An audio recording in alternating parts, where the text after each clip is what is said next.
Hello বন্ধুরা, কেমন আছো তোমরা? অনেক দিন পর আবার একটা একটু বড় ভিডিও দিলাম, মানে মিনি ব্লগ ছেড়ে বড় ভিডিও। তো তোমরা ভাবছো সকাল সকাল কি করছি আমি? সকাল সকাল একটা নতুন খাবার বানাচ্ছি। তো এই দেখো, এই হচ্ছে গোলা রুটি বা চিলা। তো গুড মর্নিং বন্ধুরা, কেমন আছো তোমরা?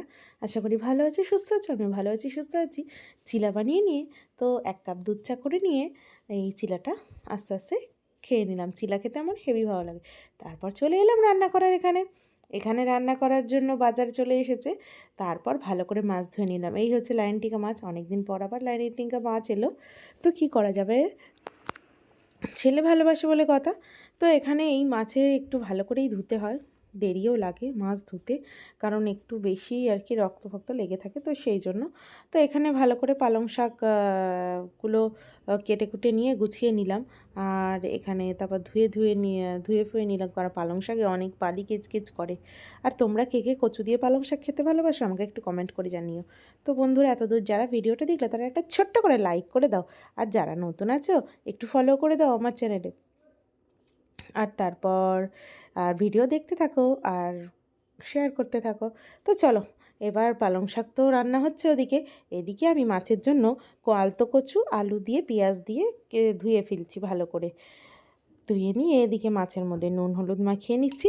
নুন হলুদ মাখিয়ে নিয়ে আজকে মাছের চাকা ভীষণ বড় বড় এসছে, সাধারণত বড় বড় আসে না, একটু ছোটোই আনা হয় এর থেকে। তো আজকে ভীষণ বড় বড়ই এসেছে। তারপর এখানে মাছগুলো ভালো করে ছ করে ভেজে নিচ্ছি। এদিকে অল্প করেই মাছ ভাজছি, আমি বেশি মাছ কড়াইয়ে ভাজতে পারি না।